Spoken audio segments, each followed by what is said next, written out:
아내는 골프 연습을 시작했다고 했다. 그리고 돌아오지 않았다. 처음엔 별거 아닌 일상의 변화였다. 아내가 어느 날 저녁 식탁에 마주 앉아 밥을 먹다가 불쑥 말을 꺼냈다. 골프를 배우고 싶다고. 나는 밥 먹던 젓가락을 멈추고 잠시 그녀를 바라봤다. 우리 부부는 평범했다. 나는 중소기업에서 근무하는 회사원, 아내는 같은 회사에서 만난 동료였다. 결혼 5년 차, 아이는 아직 없었다. 특별히 비싼 취미도 없었고 주말엔 가끔 등산이나 영화 관람이 전부였다. 골프라니. 부자들이나 치는 스포츠 아닌가. 아내는 내 의아한 표정을 읽었는지 재빨리 말을 이었다. 요즘 회사 여직원들 사이에서 골프가 유행이래. 건강에도 좋고 비즈니스에도 도움된다고. 한번 배워볼까 해서. 그때는 몰랐다. 그 말이 우리의 일상을 완전히 뒤바꿔 놓을 거라는 걸. 이제 와서 생각하면 그날부터 모든 게 변하기 시작했다. 처음엔 주말마다 골프 레슨을 받겠다던 아내가 어느새 평일 저녁에도 연습장을 다녀오겠다고 했다. 일주일에 한두 번이던 레슨이 어느새 3, 4일로 늘어났다. 나는 아내의 새로운 취미에 별다른 의심 없이 그저 응원해줬다. 열심히 배워봐. 나중에 나도 가르쳐줘. 아내는 활짝 웃으며 고개를 끄덕였다. 그 미소가 진심이었는지 지금도 가끔 생각한다. 한 달쯤 지났을까? 집에 돌아오는 시간이 조금씩 늦어지기 시작했다. 처음엔 연습이 길어졌다고, 다음엔 회원들과 가벼운 저녁 식사를 했다고 했다. 나는 새로운 취미에 열중하는 아내의 모습을 보며 대수롭지 않게 넘겼다.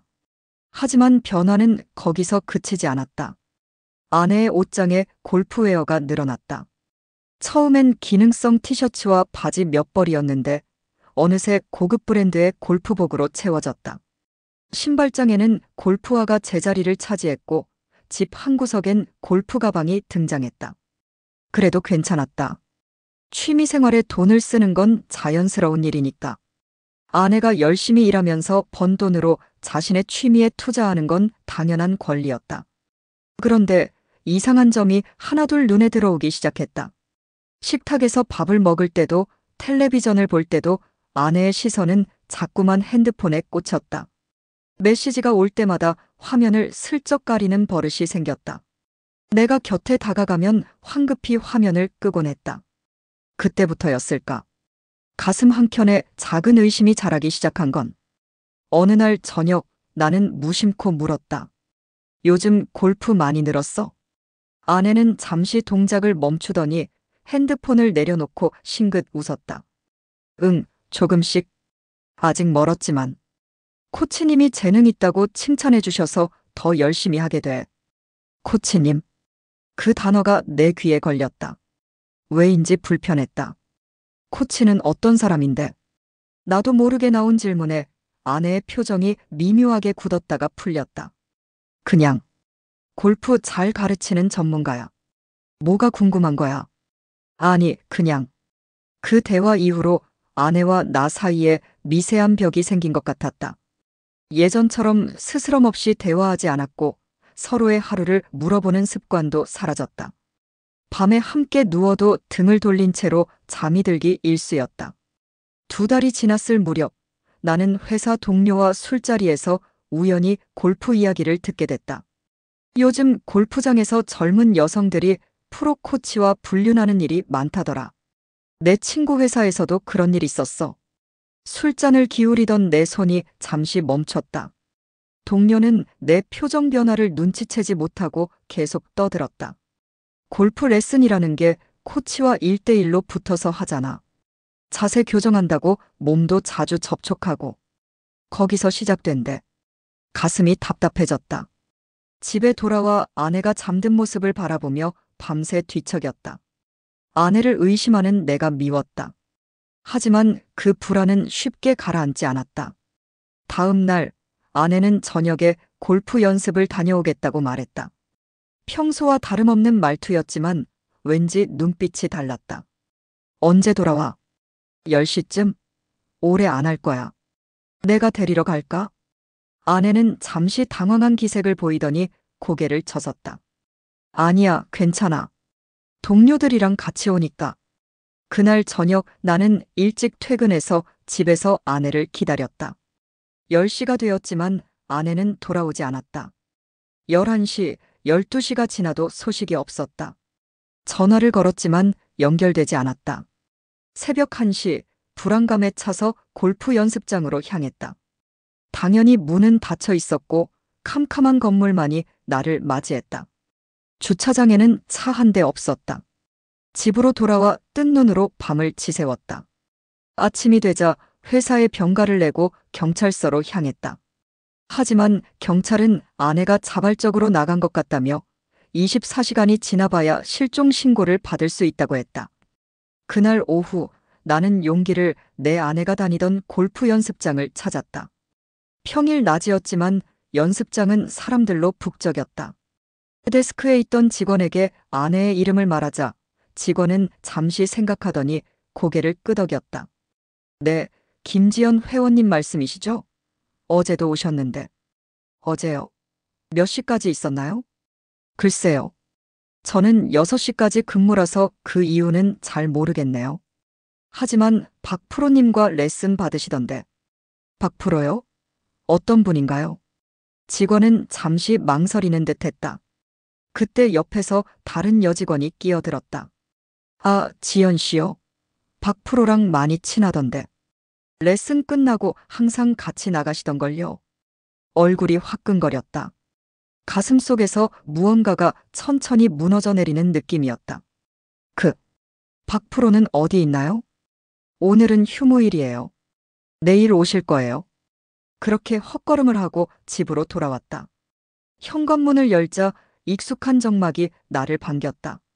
아내의 구두가 현관에 가지런히 놓여 있었다. 혹시 돌아왔나 하는 기대로 아내의 이름을 불렀지만 대답은 없었다. 침실로 들어가 옷장을 열었다. 아내의 옷들이 절반쯤 사라져 있었다. 서랍을 열자 평소 즐겨 쓰던 화장품과 귀중품도 보이지 않았다. 집 한구석에 세워뒀던 골프백도 사라졌다. 그제서야 현실을 직시했다. 아내는 골프 코치와 사라진 것이다. 휴대폰을 꺼내 아내의 번호로 전화를 걸었다. 몇 번의 신호음 후 전화가 연결됐다. 심장이 터질 듯 뛰었다. 여보. 잠시 정적이 흘렀다. 그러더니 아내의 목소리가 들려왔다. 미안해. 이렇게 될 줄 몰랐어. 목이 메었다. 당장이라도 소리를 지르고 싶었지만 간신히 감정을 억눌렀다. 어디야 지금? 말 못해. 왜? 그 골프 코치랑 같이 있는 거야. 아내는 대답하지 않았다. 그 침묵이 모든 것을 말해주고 있었다. 돌아와. 우리 다시 시작하자. 뭐든 용서할게. 내 간절한 목소리에도 아내는 한참을 침묵했다. 수화기 너머로 누군가의 말소리가 들렸다. 남자의 목소리였다. 아내, 어서 가자는 말투였다. 정말 미안해. 행복하게 살아. 전화가 끊겼다. 나는 그 자리에 주저앉았다. 5년의 결혼 생활, 그 이전의 연애 기간까지 모든 추억이 주마등처럼 스쳐 지나갔다.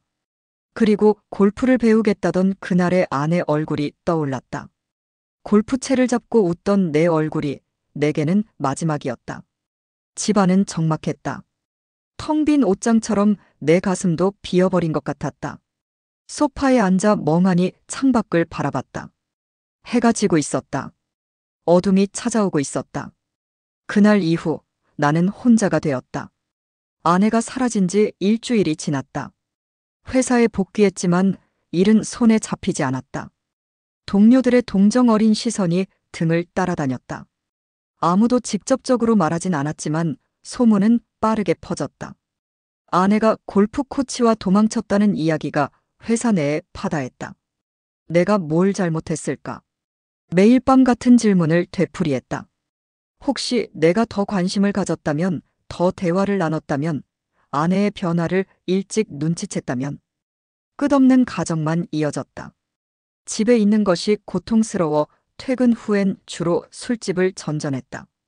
혼자 소주를 마시며 취기에 젖어 있는 시간만이 유일한 위안이었다. 그 시간만큼은 현실을 잊을 수 있었으니까. 어느 날 밤 취한 채로 집으로 돌아오는 길이었다. 휴대폰이 울렸다. 모르는 번호였다. 불현듯 아내일지도 모른다는 생각에 급하게 전화를 받았다. 여보세요? 잠시 침묵이 흐르다가 남자의 목소리가 들렸다. 김지연 씨 남편분 맞으세요? 마음이 싸늘하게 식었다. 그 목소리의 주인공이 누구인지 직감적으로 알 수 있었다. 누구세요? 저, 박성민이라고 합니다. 지연 씨와 함께 있는. 숨이 턱 막혔다. 골프 코치였다. 아내를 데려간 그 남자였다. 뭐 하는 짓이에요? 전화해서 뭐 하려고? 그가 내 말을 끊었다. 지연 씨가 입원했습니다. 상태가 좋지 않아요. 순간 세상이 멈추는 듯 했다. 머릿속이 하얘졌다. 무슨 일이에요? 교통사고요. 제가 운전하다가 소나기가 심하게 와서 미끄러졌어요. 제 탓입니다. 어디예요? 어느 병원? 그가 병원 이름과 위치를 알려주었다. 아내가 있는 곳은 서울에서 3시간 거리의 지방 도시였다. 내일 아침 첫 차로 가겠다고 말하려는데 그의 목소리가 다시 들려왔다. 그게 빨리 오시는 게 좋을 것 같습니다. 그 말에 온몸에 식은땀이 흘렀다. 취기가 확 달아났다. 택시를 잡아 타고 가까운 기차역으로 향했다. 다행히 마지막 열차가 있었다. 가는 내내 아내의 얼굴이 떠올랐다. 마지막 통화에서 들었던 미안하다는 말. 그 뒤로 연락 한 번 없었던 일주일. 미움보다는 걱정이 앞섰다. 무사하길. 그것만 빌었다. 병원에 도착한 건 새벽 3시였다. 응급실로 뛰어갔다. 간호사에게 아내 이름을 말하자 잠시 컴퓨터를 확인하더니 중환자실로 안내했다. 중환자실 앞에는 한 남자가 고개를 숙인 채 앉아 있었다. 키가 크고 어깨가 넓었다. 깔끔하게 정돈된 머리카락, 그러나 지금은 엉망이 된 모습이었다. 얼굴을 들자 피곤에 절은 눈이 나와 마주쳤다. 그가 일어섰다. 김지연 씨 남편분이세요? 자신을 박성민이라고 소개한 그는 고개를 깊이 숙였다. 죄송합니다가 목구멍에서 나왔다. 나는 대답 없이 그를 지나쳐 의사를 찾았다. 의사는 상황이 좋지 않다고 했다. 두부 외상이 심각하고 내부 출혈도 있으며 다수의 뼈가 부러졌다고. 응급수술은 했지만 아직 의식이 돌아오지 않았다고 했다. 중환자실 유리창 너머로 아내를 볼 수 있었다. 얼굴은 부기로 일그러져 있었고 온몸에 관과 선이 연결되어 있었다. 모니터에 표시되는 생체 신호는 불안정했다. 다리에는 깁스가 되어 있었다. 그 모습을 보는 순간 가슴이 무너져 내렸다. 모든 분노와 배신감이 사라지고 그저 아내가 깨어나기만을 바랐다. 면회는 10분만 허용됐다. 방호복을 입고 들어가 아내의 손을 잡았다. 차갑고 힘이 없었다. 이 손으로 내 뺨을 쓰다듬던 때가 있었는데, 이 손으로 내 넥타이를 메어주던 때가 있었는데, 살아만 있어줘. 눈만 떠줘. 그러면 다 괜찮아. 아내의 손을 잡고 울음을 참느라 온몸이 떨렸다. 분에 찬 마음으로 중환자실을 나왔다. 박성민은 여전히 복도에 앉아 있었다. 한동안 우리는 말없이 앉아 있었다. 나는 그를 쳐다보지 않았다. 쳐다보면 주먹이 날아갈 것만 같았다. 술 마시고 운전했어요? 당신 때문에 이렇게 된 거예요? 아니요. 술은 한 잔도 마시지 않았습니다. 그저 비가 너무 심하게 와서. 말을 흐리던 그가 갑자기 눈물을 훔쳤다. 죄송합니다. 정말 죄송합니다. 제가 아예 만나지 말았어야 했는데. 지연 씨를 유혹한 게. 잠깐 제발 조용히 해요. 그의 사과가 지금 나에게는 의미가 없었다. 내가 원하는 건 아내가 다시 눈을 뜨는 것뿐이었다. 그리고 죄책감에 시달리는 그를 보는 것도 괴로웠다. 의사가 다가왔다. 중환자실 면회 규정상 가족만 출입이 가능하다고 했다. 박성민은 고개를 숙이고 물러났다. 나는 병원 근처 모텔에 체크인했다. 회사에는 무기한 휴가를 신청했다. 나흘이 지났다. 아내는 여전히 의식이 없었다. 상태는 안정됐지만 뇌에 손상이 있어 언제 깨어날지는 알 수 없다고 했다. 박성민은 매일 병원에 와서 복도에 앉아 있었다. 나와 따로 면회를 했다. 우리는 서로 말을 하지 않았다. 다섯째 날, 아내가 움직였다고 간호사가 연락했다. 병원으로 뛰어갔다. 중환자실에 도착했을 때 아내는 눈을 감고 있었지만 손가락이 미세하게 움직이고 있었다. 의사는 좋은 신호라고 했다. 그날 오후, 아내는 눈을 떴다. 나를 보자 희미하게 웃었다. 그 모습에 눈물이 왈칵 쏟아졌다. 괜찮아? 내 질문에 아내는 고개를 끄덕였다. 말은 할 수 없었지만 의식은 돌아온 것 같았다. 손을 꽉 잡았다. 아내도 약하게 내 손을 쥐었다. 다 괜찮을 거야. 내가 있잖아. 그 말이 입에서 자연스럽게 나왔다. 일주일 전까지만 해도 나는 아내를 미워했다. 배신감에 가슴이 찢어지는 것 같았다. 그런데 지금은 그저 아내가 살아있다는 사실에 감사했다. 그날 저녁 복도에서 박성민과 마주쳤다. 그는 아내가 깨어났다는 소식을 듣고 달려온 것 같았다. 그의 눈에도 눈물이 고여 있었다. 지연 씨가 깨어났다면서요? 네. 다행이네요. 정말 다행이에요. 그가 안도의 한숨을 내쉬었다. 우리는 병원 카페테리아에 앉았다. 그가 커피를 가져왔다. 전부 말씀드리겠습니다. 제가 어떻게 지연 씨를 만나게 됐는지, 어떻게 이런 일이 벌어졌는지. 내 쪽은 이미 알고 있어요. 골프 레슨 중에 만나서 서로 끌렸고. 그런 거겠죠. 그가 고개를 끄덕였다. 처음엔 그냥 레슨이었어요. 그런데 점점 지연 씨가 특별하게 느껴졌어요. 그녀의 웃음소리, 진지하게 골프에 임하는 모습, 전부 다요. 아내 이야기를 하는 그의 눈빛이 진실되게 보였다. 아내를 진심으로 사랑하는 것 같았다. 그래서 도망쳤어요? 그냥 이혼하자고 말할 수도 있었잖아요. 그는 고개를 숙였다. 그건 제 제안이었습니다. 이혼 소송이 길어질까봐. 그냥 새 출발하자고 제가 제안했어요. 지연 씨는 처음엔 망설였는데 제가 설득했어요. 그 말에 가슴이 찔렸다. 아내가 나를 완전히 버릴 생각은 아니었을지도 모른다는 생각이 스쳤다. 우리는 제주도로 가려고 했어요. 거기서 새 생활을 시작하려고. 지연 씨가 주변 정리를 하는 동안 제가 먼저 내려가서 집을 알아보고 있었어요. 지연 씨가 내려오는 길에 사고가 났어요. 그의 이야기를 들으며 나는 복잡한 감정에 사로잡혔다. 미움, 분노, 상실감, 그리고 이상하게도 이해.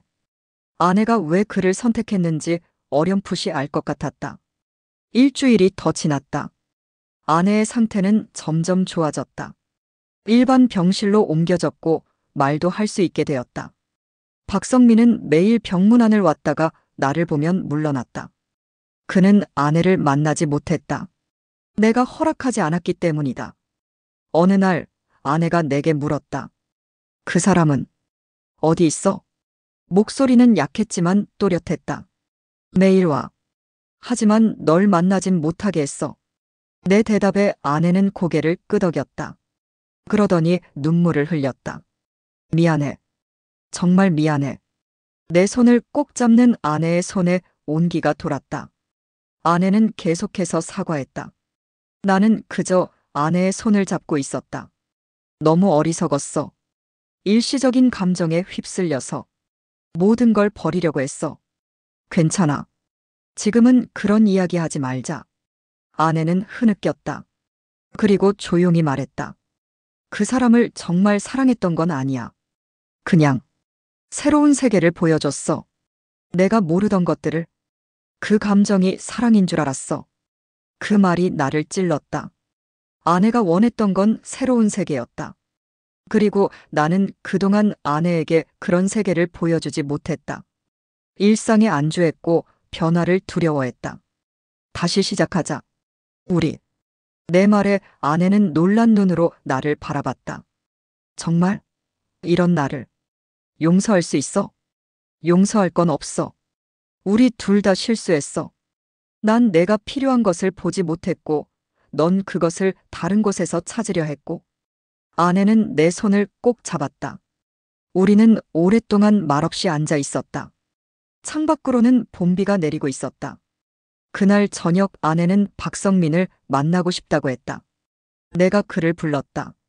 아내의 병실에서 세 사람이 마주 앉았다. 어색한 침묵이 흘렀다. 미안해요, 성민 씨. 이제 돌아갈래요. 남편에게로. 아내의 말에 박성민은 고개를 숙였다. 그리고 덤덤하게 말했다. 압니다. 알고 있었어요. 지연 씨가 깨어나면 그럴 거라고. 어쩌면 사고가 우리 둘을 현실로 돌아오게 한 거죠. 그는 나를 바라보았다. 지연 씨를 잘 돌봐주세요. 정말 좋은 사람입니다. 그는 일어나 병실을 나갔다. 그것이 우리가 그를 본 마지막이었다. 나중에 들은 바로는 그는 제주도에 그대로 남아 골프 강사를 계속하고 있다고 했다. 3개월 후 아내는 퇴원했다. 깁스를 한 다리로 천천히 걸었다. 집으로 돌아오는 길 아내는 내 손을 꼭 잡았다. 이제부터 다시 시작하자. 완전히 새롭게. 아내의 말에 나는 고개를 끄덕였다. 우리는 다시 처음부터 시작했다. 서로의 이야기를 더 많이 듣고 서로의 꿈에 대해 이야기했다. 아내는 여전히 골프를 치고 싶어 했다. 나는 그것을 응원했다. 6개월 후 우리는 함께 골프 연습장에 갔다. 아내는 내게 스윙을 가르쳐 주었다. 어설픈 내 모습에 아내는 웃었다. 그 웃음소리가 얼마나 그리웠는지. 처음 사랑에 빠졌을 때처럼 가슴이 떨렸다. 아내는 골프를 계속했다. 하지만 이젠 함께였다. 주말마다 우리는 골프장을 찾았다. 새로운 취미, 새로운 우리가 생겨났다. 아내가 사라진 날 나는 혼자가 되었다. 그리고 그 혼자였던 시간이 우리를 더 단단하게 만들었다. 이제 아내는 내 곁에 있다. 골프채를 잡은 손이 내 손을 꼭 쥐고 있다.